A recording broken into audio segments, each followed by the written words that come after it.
अच्छा बेटा, last video के अंदर हम लोगों ने जो है ना वो कुछ थ्योरी के कुछ क्वेश्चंस देखे थे, ठीक है, टॉपिकल्स के अंदर। और इंशाल्लाह आज हम लोग कुछ और थ्योरी के क्वेश्चंस देखेंगे। तो आ जाओ।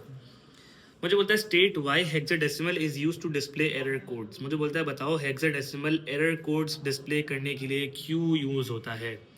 तो जब हम लोगों ने बेटा ये चैप्टर पढ़ा था ना, तो हम लोगों ने पढ़ा था, ये सारी चीज़ें हम लोगों ने डिस्कस करी थी कि हमारे पास जो हेक्साडेसिमल होता है ये एरर कोड्स डिस्प्ले करने के लिए क्यों यूज़ होता है। तो आ जाओ यहाँ पे हम लोग देखते हैं कि हमारे पास हेक्साडेसिमल कहाँ है। तो आ जाओ।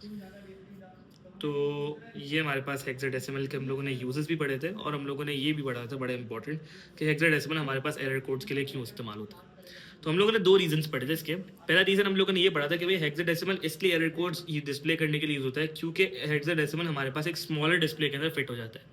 जिसकी उस वक्त मैंने आपको एक एग्जाम्पल दी थी। मैंने बोला था कि यार अगर मुझे जो है ना 1010000001010111 मुझे अगर ये नंबर स्टोर करना है, तो मैंने आप लोग को बोला था कि यार ये नंबर जो है ना वो A05F है, ये नंबर ये था।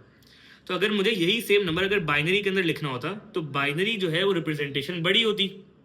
लेकिन अगर मैं यही काम हेक्साडेसिमल के अंदर स्टोर करूं, अगर मैं यही चीज हेक्साडेसिमल के अंदर स्टोर करूं, तो ये चीज बेटा इतनी छोटी रिप्रेजेंटेशन मतलब 4 डिजिट्स के अंदर पूरी हो जाएगी। तो मैंने आप लोगों को ये बताया था कि भाई पहला रीजन ये कि हेक्साडेसिमल अगर हम लोग एरर कोड्स डिस्प्ले करने के लिए यूज करेंगे तो हेक्साडेसिमल कोड्स एक स्मॉलर डिस्प्ले के अंदर फिट हो जाएंगे as compare to a binary, जो कि बहुत बड़ी जगह लेगा।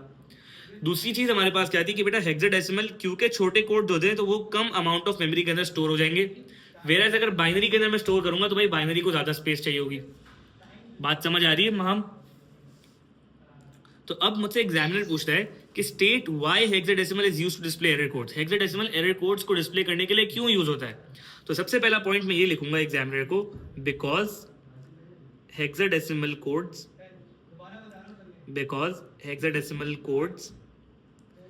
Can fit in a smaller display because they have a shorter representation. Because they have a shorter representation.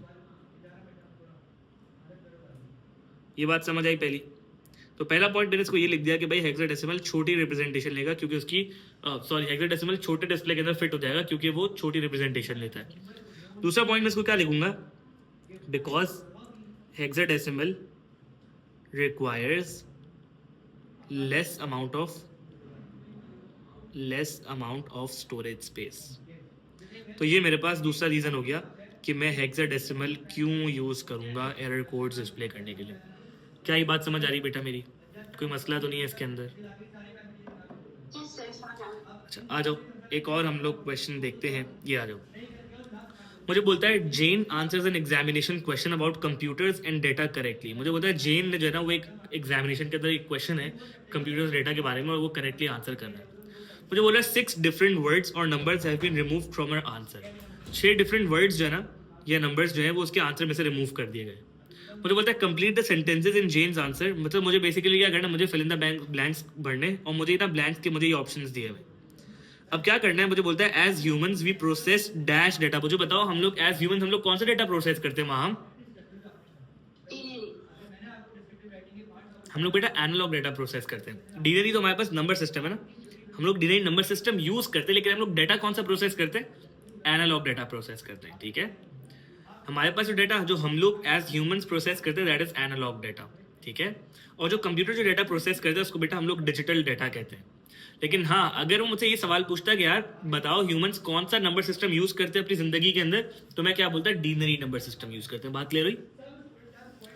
तो अब देखो मुझे बोलता है as humans we process dash data, तो मैं क्या लिखूंगा? We process analogue data. ठीक है, बोलता है but a computer can not process this type of data, क्योंकि हम लोग के पास पता है कि कंप्यूटर एनालॉग डेटा के ऊपर प्रोसेसिंग करता ही नहीं है। कंप्यूटर तो डिजिटल डेटा के अंदर प्रोसेसिंग करता है। डिजिटल डेटा का मतलब क्या है बेटा? 1010 वाली फॉर्म वाला डेटा। तो मुझे बोलता है for a computer to be able to process data it needs to be converted to dash data. किसके अंदर कन्वर्ट करना पड़ेगा हमें? वेरी गुड, हमें डिजिटल डेटा के अंदर कन्वर्ट करना पड़ेगा। मुझे बोलता है as humans we mostly use a dash number system. हम लोग ह्यूमंस हम लोग कौन सा नंबर सिस्टम का यूज करते हैं मुझे बताओ? Denary number system. Very good, तो हम लोग लिखेंगे as humans we mostly use a denary number system this is a base dash number system. ये कौन सी बेस वाला नंबर सिस्टम है? 10 very good, base 10 number system है।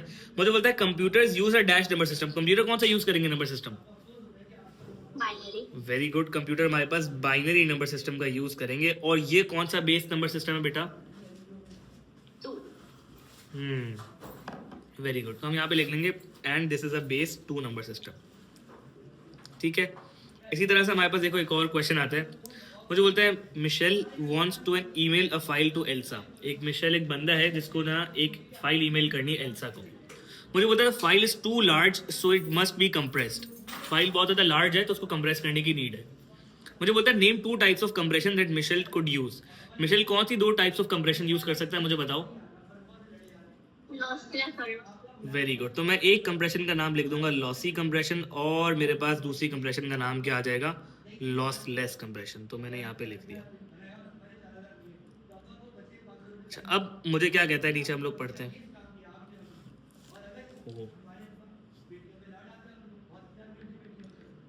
अच्छा, अब मुझे बोलता है the file Mitchell is sending contains a source code for a large computer program. Mitchell जो फाइल सेंड कर रहा है वो क्या कंटेन करता है भाई? सोर्स कोड कंटेन करता है। मुझे बोलता है identify which type of compression would be most suitable for Michelle to use.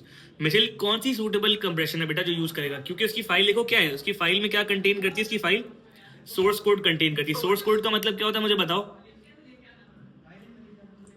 तो जब टेक्स्ट होंगे सोर्स कोड का क्या मतलब है? सोर्स कोड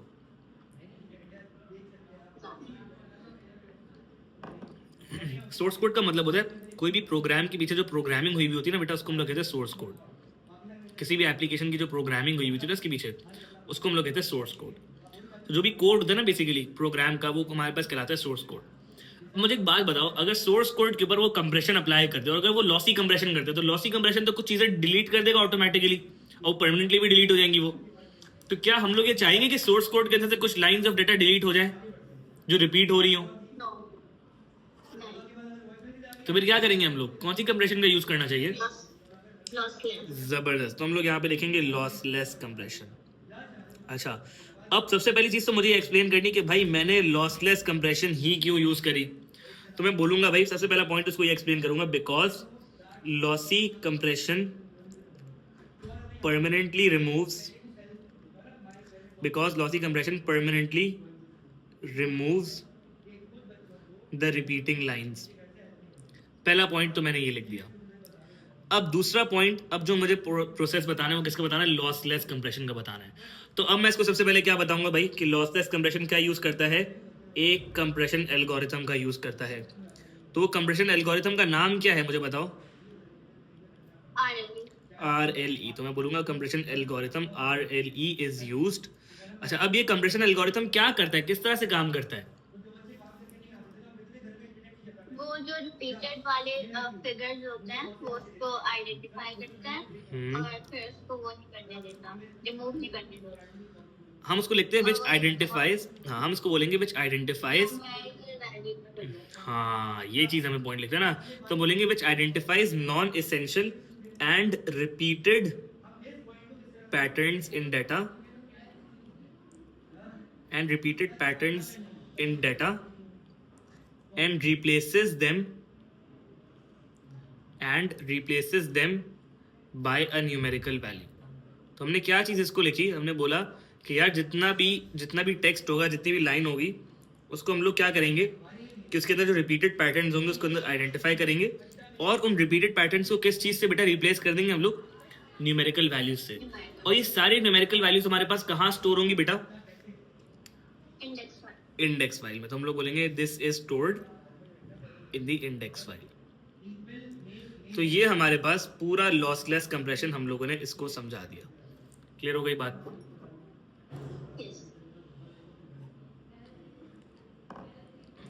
अच्छा, आ जाओ। देखो मुझे बोलता है ये सवाल पढ़ो।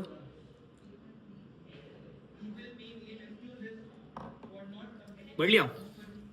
मुझे कहता है Nancy has captured images of her holiday with her camera। Nancy ने क्या करा कि इमेजेस ना कुछ खींची, कई वेकेशन वगैरह के ऊपर गई होगी तो उसने अपने कैमरा से ना कुछ इमेजेस खींची। बोलते हैं captured images are stored as digital photo files on her camera. जो कैप्चर्ड इमेजेस है ना उसकी कैमरा के अंदर डिजिटल फोटो फाइल्स के अंदर कन्वर्ट हुई हुई है। मुझे बोलता है बताओ कि जो कैप्चर्ड इमेजेस उसने खींची वो डिजिटल फोटो फाइल्स के अंदर कैसे कन्वर्ट हो गई। अब जब हम लोग बेटा चैप्टर 1 पढ़ रहे थे ना तो मैंने आप लोग को एक प्रोसेस सिखाया था, जिस प्रोसेस के अंदर मैंने आप लोग को ये बात बताई थी कि अगर हमारे पास कोई भी कैप्चर्ड इमेज है, कोई भी इमेज जो मैंने रॉ खींची है अपने मोबाइल से, उसको मुझे अगर डिजिटल फोटो फाइल के अंदर कन्वर्ट करना है तो वो किस तरह से होगा।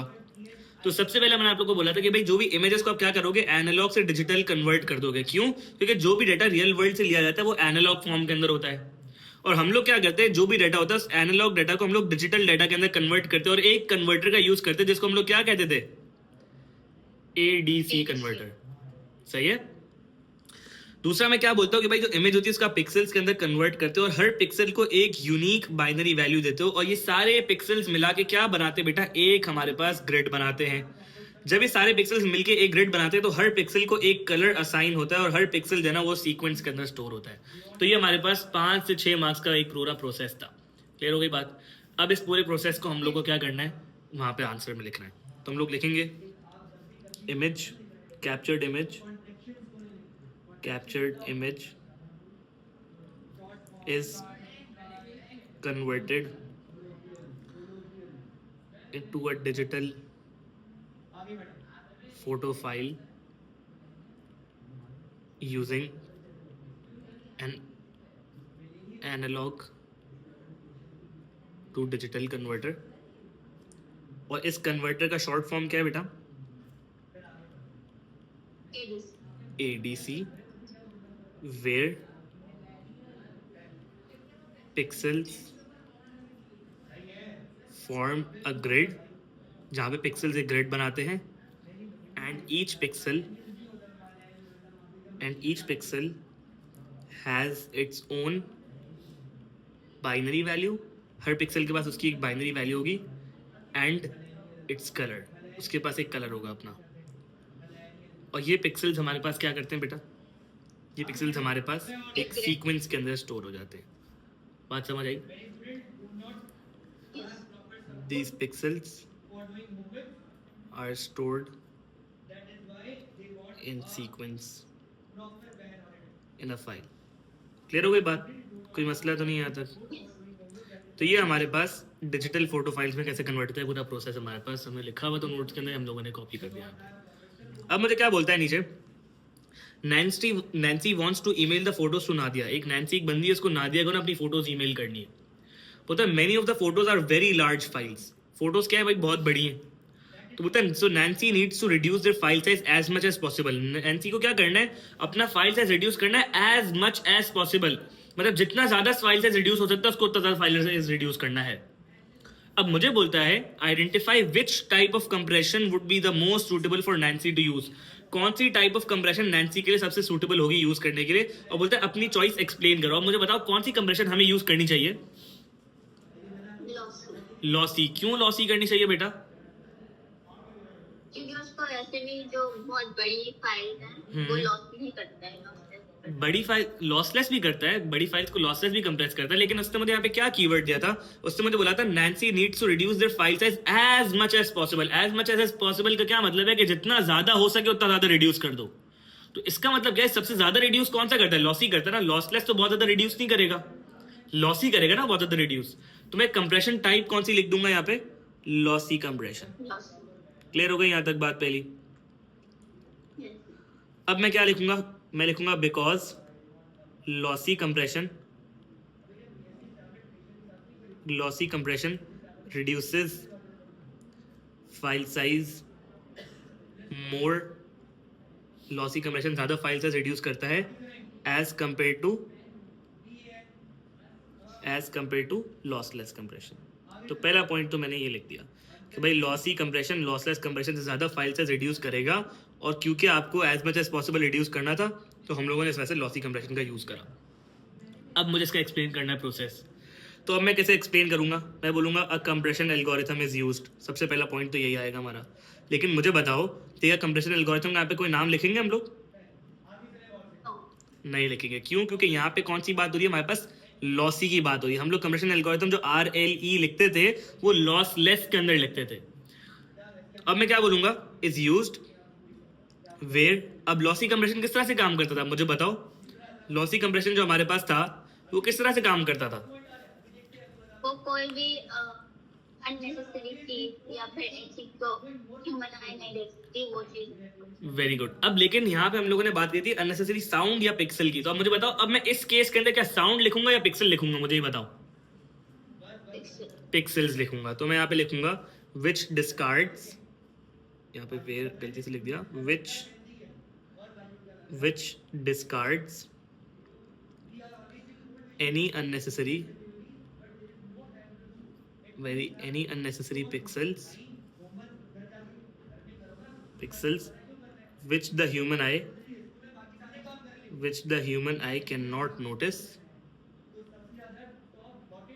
अच्छा, अब जब ये पिक्सल्स रिड्यूस करेगा, ठीक है, जो ह्यूमन आई नोटिस नहीं कर सकती, तो उससे क्या होगा हमारे पास एक चीज क्या रिड्यूस होती थी बेटा हमारे पास, एक चीज क्या चीज, फाइल साइज। लेकिन फाइल साइज के लिए हम लोग एक चीज यूज करते थे, रेजोल्यूशन का वर्ड हम लोग क्या बोलते थे, क्या रिड्यूस करेगा, सैंपल रेजोल्यूशन। तो हम लोग बोलेंगे which the human eye can not notice, as a result sample resolution reduces and the pixels are deleted permanently to reduce the file size। Clear हो गई बात, कोई मसला है इसके अंदर, कोई टेंशन। तो ये बेटा हमारे पास जो है ना वो लॉसी और लॉसलेस कंप्रेशन के कुछ और सवाल थे जो हम लोगों ने लास्ट क्लास के अंदर भी देखे थे। अब तुम्हें समझ आ गया कि भाई कहाँ पे लॉसी चूज करना है, कहाँ पे लॉसलेस चूज करना है, कहाँ पे जो है ना वो कौन से वर्ड्स, अगर सोर्स कोड की बात हो रही तो हम लोग को वहाँ पे लॉसलेस ही चूज करना है। क्यों? क्योंकि भाई सोर्स कोड के अंदर हम लोग ज्यादा डाटा रिड्यूस नहीं कर सकते, ज्यादा डाटा रिमूव नहीं करवा सकते, ठीक है। लॉसी क्योंकि बहुत ज्यादा डाटा वो कर देता है, डिलीट कर देता है, तो हम लोग को लॉसलेस ही यूज करना पड़ता है वहाँ पे। लेकिन अगर हमारे पास बात हो रही है कि भाई हम लोग को क्वालिटी रिटेन करनी, तो हम लोग लॉसलेस की बात करेंगे। हम लोग को file size as much as possible reduce करना है, यानी जितना हो सके उतना करना, तो हम लोग किसका यूज करेंगे, फिर लॉसी का यूज करेंगे। तो सिनेरियो टू सिनेरियो वेरी करेगा हमारी कंप्रेशन टाइप की चॉइस। क्लियर हो गई बात? यहाँ तक कोई मसला तो नहीं है इसके अंदर? तो ये हमारे पास बेटा आज की क्लास में सारी बातें थी।